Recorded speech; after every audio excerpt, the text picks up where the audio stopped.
Hi everybody, I'm joined today by a very dear friend, Mr. Kazuto Yamaki. Yamaki-san, thank you so much for joining us today. Thank you very much for having me.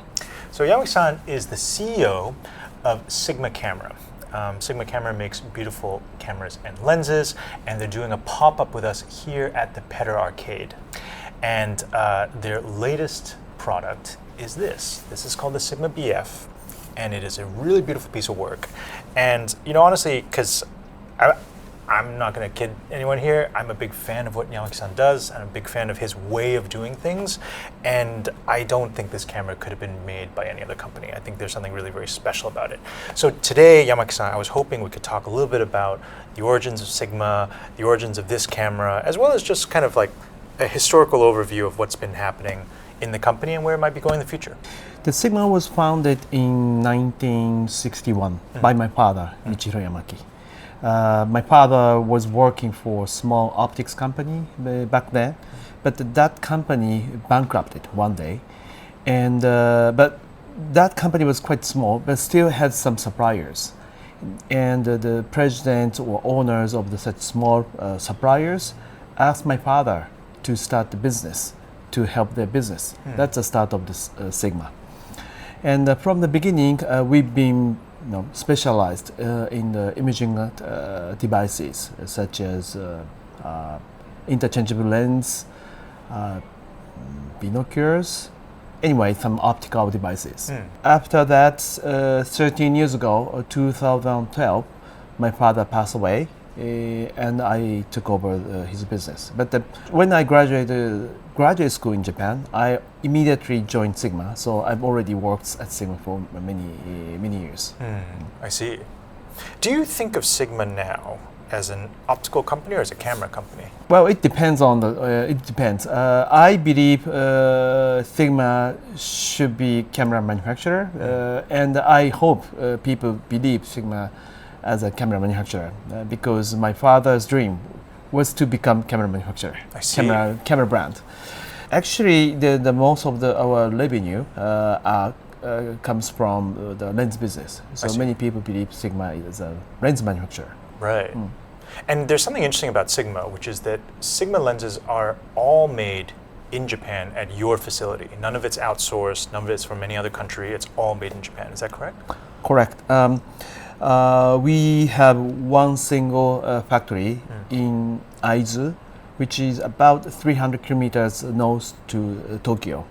It's quite unique for Japanese company because from the mid-90s, Japanese company has started offshoring the manufacturing site outside Japan because of the very strong Japanese yen and also very high labor cost. But Sigma decided to stay in Japan. First, we wanted to prioritize the quality, especially in order to create the high quality lens. We really need the experienced workers. So if we offshore the manufacturing site, we have to start from the scratch, which may affect the quality of the products. So we didn't want to deteriorate our product quality. Second is, as I said, Sigma is still a family-owned company. So as an owner of the company, it's very important to protect the employees' jobs.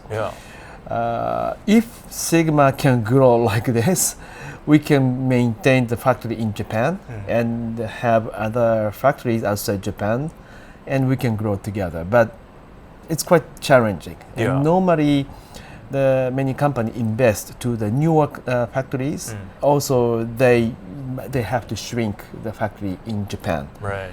Sometimes they have to lay off the people, which we really didn't want to. So we decided to stay in Japan, and we still make all products in Aizu. I see. This is not your first camera either, is it? Yeah. At Sigma, we already had our SLR in early 70s. As I said, it was my father's dream. And but it's quite challenging business, and also it costs a lot for us to make cameras. Back then in 70s, 80s, Sigma was still much smaller company, so the investment was way too heavy for us. But my father did not give up, and once he save money and they have enough money to invest to the camera, he tried the camera. But we had just fewer models. So of the digital cameras Sigma has released now, what are they from the beginning? The As a test of beginning your was knowledge. 2002, I think. It was the camera called SD9, which featured the Foveon X3 sensor. The Foveon X3 sensor had the 3 stacked layer sensor, and it absorbs the light like film. Each pixel can capture the 3 colors, blue, green, and red, which is revolutionary. And the Sigma SD9 was the first and the only camera which featured Foveon X3 sensor. I mean, it still has a cult following today, I think, Yeah, the SD9. yes. And then after that, was that the Quattro after that? No, we had several other cameras before Quattro. I see. We had SD10 and the DP1, which featured the large sensor in the compact camera. And we had SD1 mirror, DP1 mirror, DP2 mirror, DP3 mirror. So we had several. Wow, it was a lot, huh? Yeah. And then there was the FP after that as well. Yep. In between, we had the Quattro, and after that, we launched our FP, which was our first digital camera, which features conventional Bayer sensor. Yeah. That was a beautiful camera as well. And that one was more dedicated towards filmmaking, right? It was a little bit confusion and misunderstanding. We meant it's a pure hybrid camera. see. It can do both filming and still capturing. There is a switch which you can switch from still to cine. Yeah. And once you change the mode from still to cine, the user interface is completely switched to the cine style, which is not normal for the conventional digital camera. Yeah. So we meant it's a pure hybrid cine still digital camera. But in the market, it's misunderstood as a more like a video camera or film camera. Yeah, it's I guess because I saw a lot more people talk about it in the video world rather than the still world. Although I think a lot of people loved it as a still camera, especially with manual lenses too, because it was compact, and it, the L mount takes a lot of different adapters. So you can basically put any lens on it, which was really cool. So here we are with the BF though. How did this come about? Like, what was this idea? It's a long story. That's why we have a long video. Okay. So I think it was 2022, 2023 time frame when we started the project. I was wondering what kind of camera we should offer to the customers next. And also I was concerned about the future of the camera market. Right now the camera market is quite strongly supported by the camera fans and the photo enthusiasts, which I really appreciate. But on the other hand, it's true that the camera market has been shrinking a lot in these 12 to 13 years. The camera market hit the peak in 2012-2013 time frame. Back then, the total number of the camera shipped to the market was about 20 million units per year globally. But right now it's below 7 million units. So the market had shrunk about 1/3. Was it this year or last year? It stabilized, though. It even grew slightly. Is that correct? Yes. This, let's say, 2 years.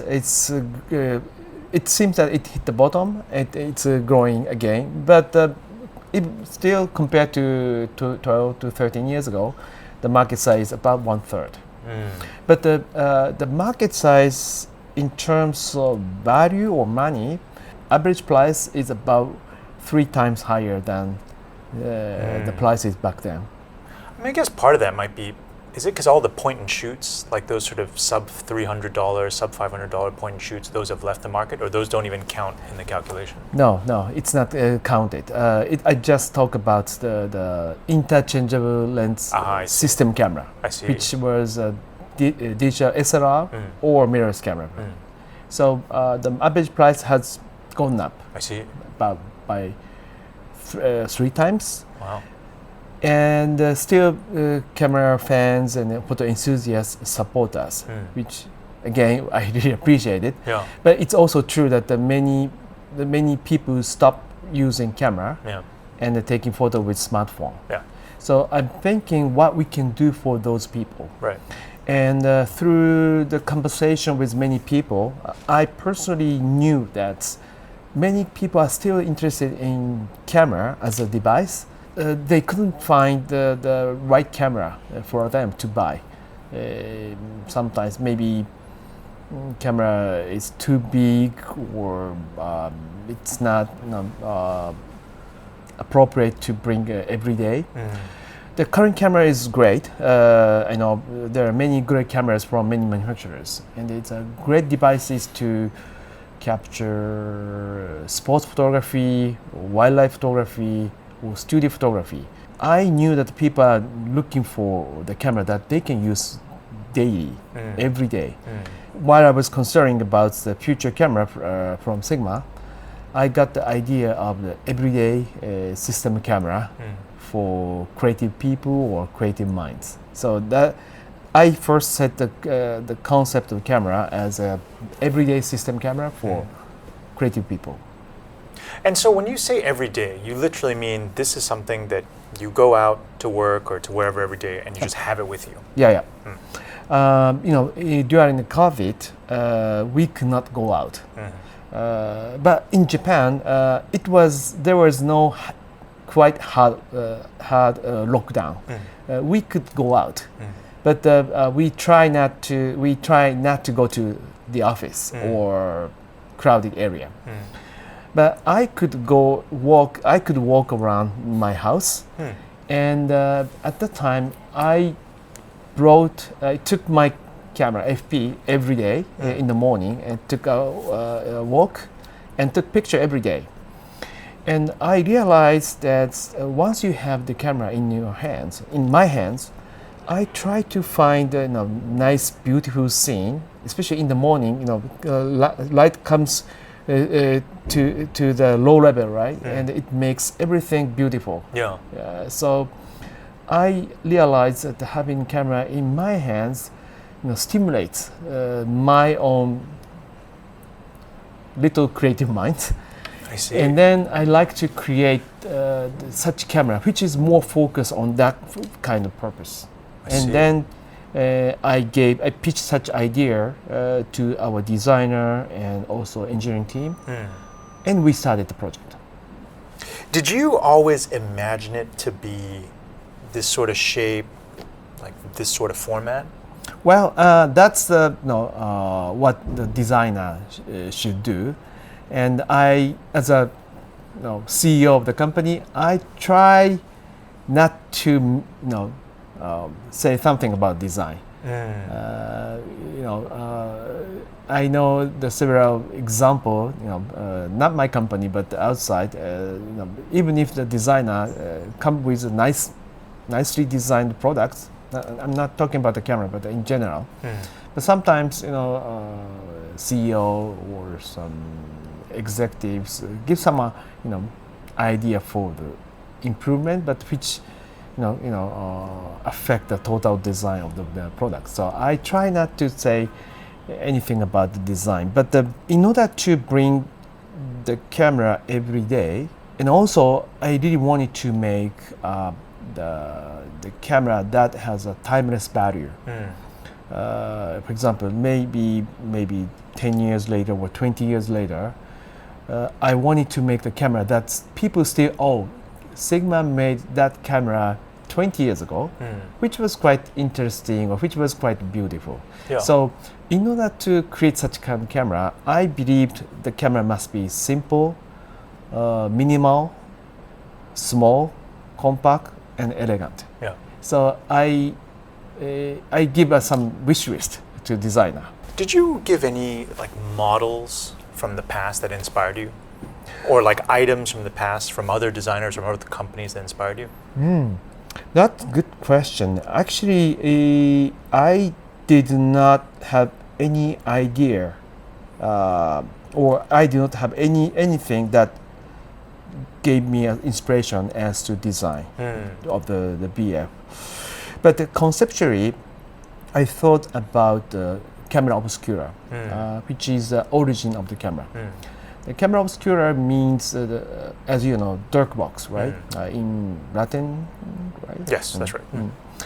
So, in order to create a totally new camera, I try to go back to the history of the camera, or I like to, think about what's the origin of the camera, what's the role of the camera. I realized that the camera was originally just a box, dark box.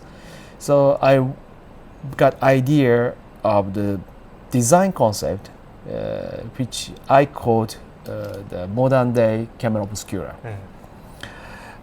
So based on that concept, our designer created this design.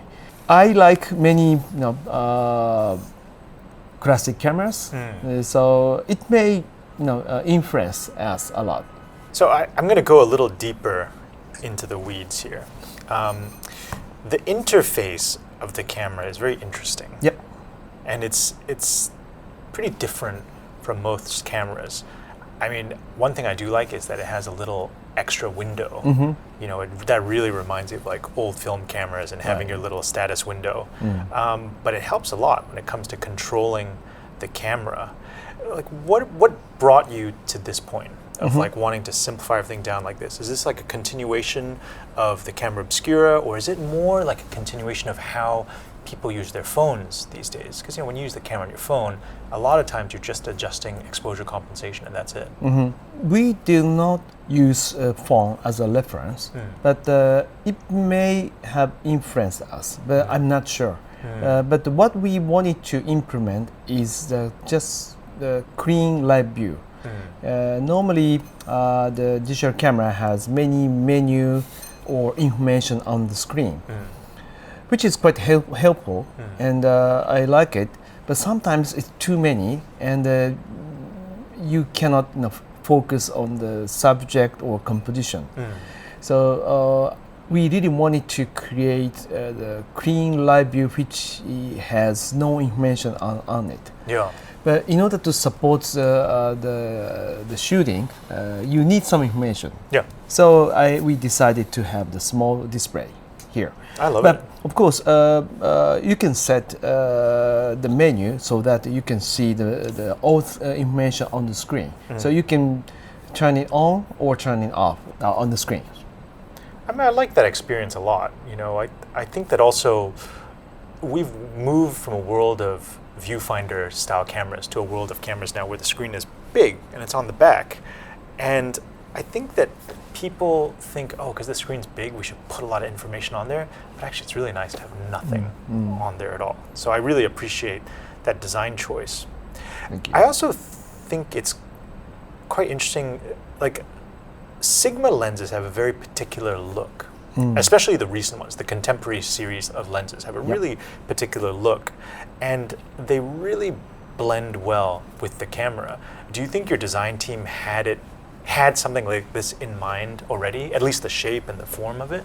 Because they look like they were all designed at the same time almost. Yes, exactly. But when we developed these lenses several years ago, we did not have the idea to make this kind of camera. These lenses are called I-series of our contemporary line. Different from our art line, these lenses are compact and small. But we wanted to create the lens, compact and lightweight lenses, but still you can feel the quality with full metal housing. And we wanted to implement not too classic, but the kind of blend between classic and the modern look.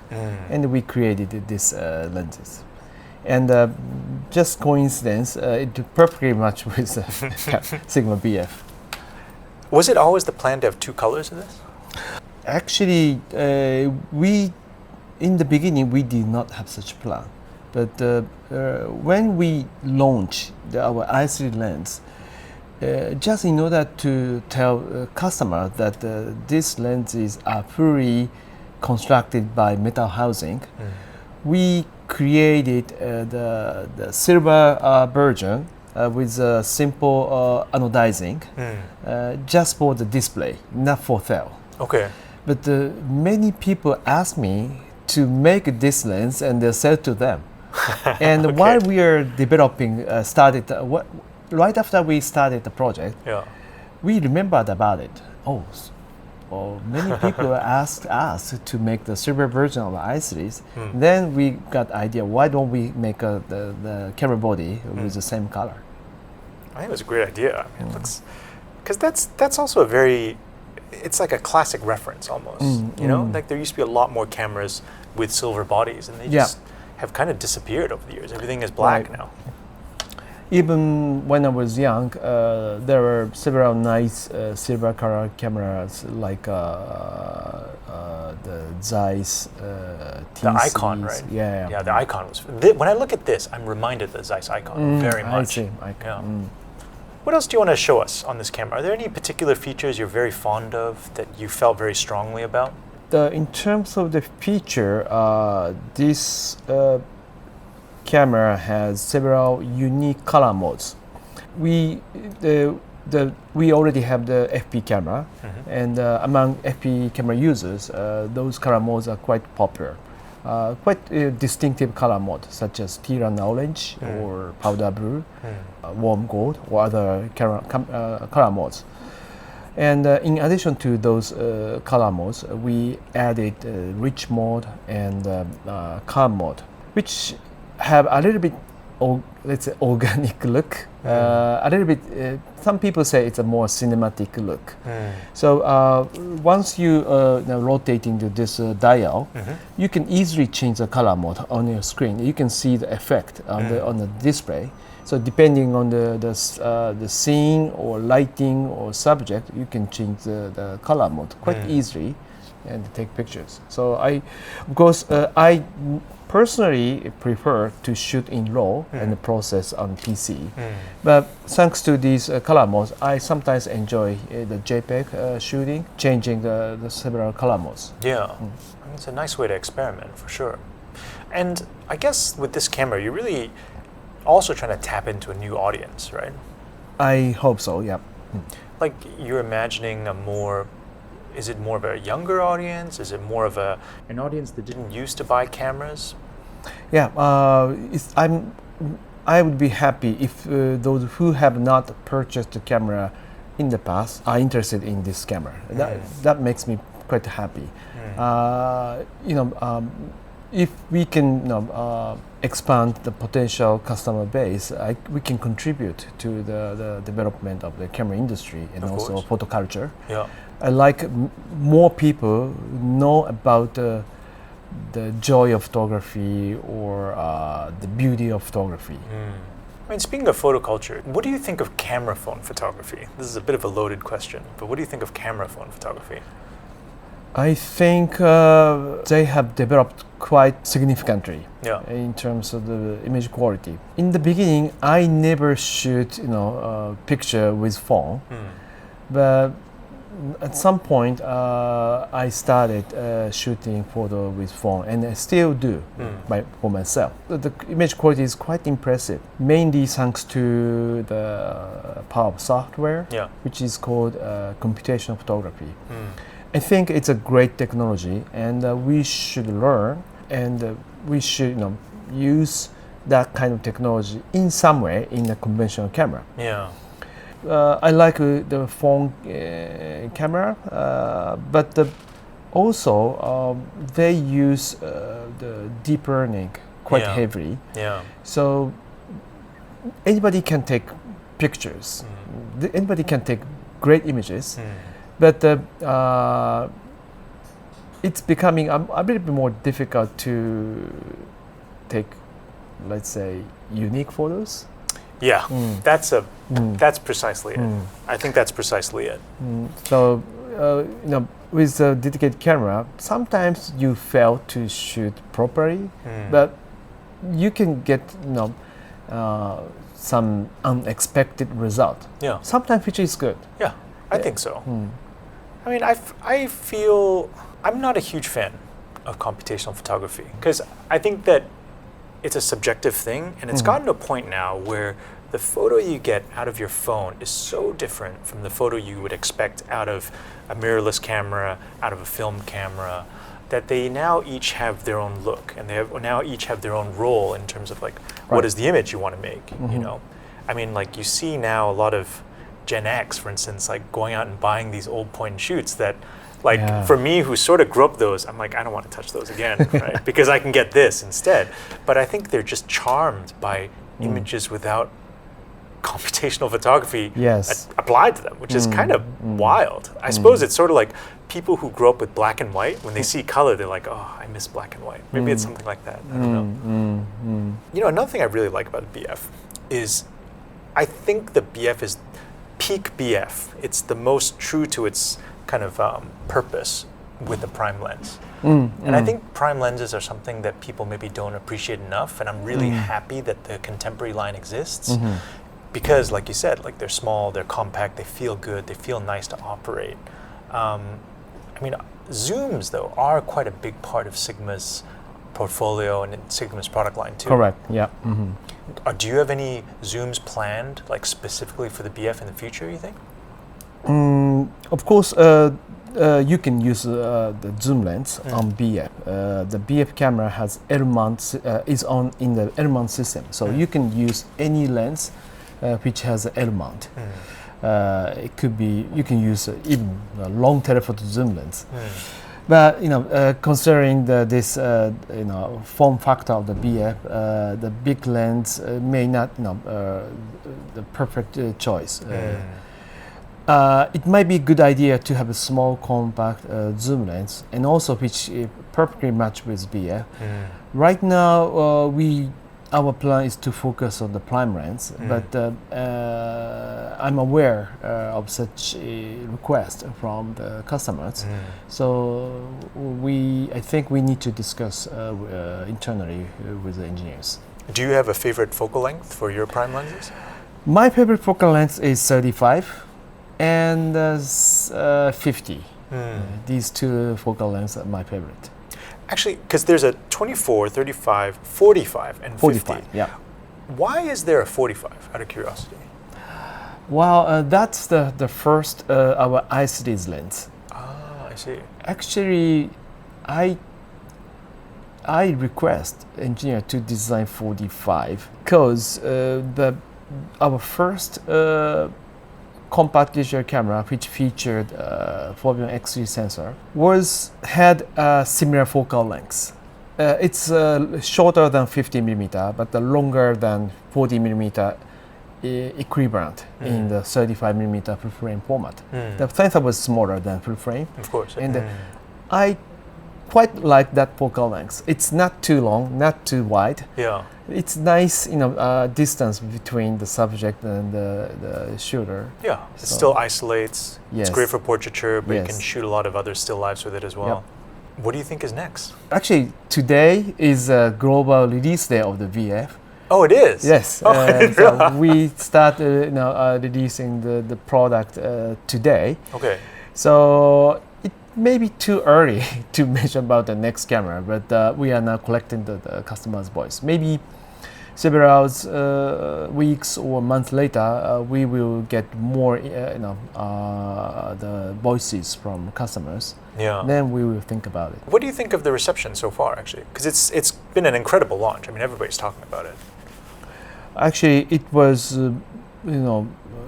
more than I expected, because it's quite unique camera, which is quite different from the conventional camera. So we've got the more critics or more severe comments from the existing customers. But so far, I'm quite impressed. There are so many good comments. Yeah. But no camera is perfect. Of course. So we are ready to listen to customers' voice, and we are very happy to work on the improvement of this camera. Well, I love the camera. I'm really glad we have it available here at the pop-up shop. And if you're in Hong Kong, come see us. Yamaki-san, thank you so much for your time today. It's really wonderful to have you again. You know, like I've always admired you as a leader and as a person who is in charge of this massive organization, who still wants to create beautiful things. And somehow these beautiful things don't end up being bland or homogenous. They always have such a distinct character, which I think is very, very hard to do. So congratulations on the successful release and best of luck. Thank you very much. Thank you very much for having me. Thanks for watching.